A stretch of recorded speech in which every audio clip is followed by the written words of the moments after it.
RJ সমৃদ্ধির পালিয়ে বিয়ে করার খবরে তোলপাড় সৃষ্টি হয়। নোয়াখালীর এক ছেলেকে বিয়ে করেছেন এমন খবরে অনেকেই অবাক হয়েছেন। তবে দর্শকদের এই বিস্ময় এবং আলোচনার কেন্দ্রবিন্দুতে থাকা ঘটনাটি ছিল মূলত একটি নাটকের প্রচারণার অংশ।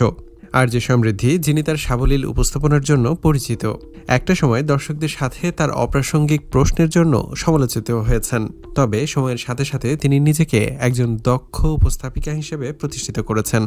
সম্প্রতি তার বিয়ের কিছু ভিডিও ও ছবি সামাজিক যোগাযোগ মাধ্যমে ছড়িয়ে পড়লে নতুন করে আলোচনায় আসেন তিনি। ভিডিওতে দেখা যায় তিনি নোয়াখালীর এক মিষ্টি চেহারার ছেলেকে বিয়ে করেছেন। সমৃদ্ধি নিজেও তার সামাজিক যোগাযোগ মাধ্যমে ভিডিওগুলো শেয়ার করে প্রেমের বিয়ে বলে প্রচারণা চালান, যা তার অনুসারীদের মধ্যে ব্যাপক বিভ্রান্তি সৃষ্টি করে। এই ঘটনায় অনেকে দ্বিধায় পড়ে যান যে আরজে সমৃদ্ধি সত্যিই বিয়ে করেছেন নাকি। তবে পরবর্তীতে জানা যায় এই পুরো ঘটনাটি ছিল একটি নাটকের শুটিংয়ের অংশ। নাটকটির প্রতি দর্শকদের আগ্রহ তৈরি করার জন্যই এই অভিনব প্রচারণার কৌশল বেছে নেওয়া হয়েছে। যদিও সমৃদ্ধি আগে কিছুটা ইঙ্গিত দিয়েছিলেন, কিন্তু বিষয়টি পুরোপুরি পরিষ্কার না করায় তার বিয়ের ভিডিওগুলো নিয়ে এত আলোচনার জন্ম হয়। মূলত এটি ছিল একটি শুটিংয়ের ফুটেজ, যা নাটকটির প্রতি দর্শকদের আকর্ষণ বাড়ানোর জন্য একটি সুন্দর কৌশল হিসেবে ব্যবহার করা হয়েছে।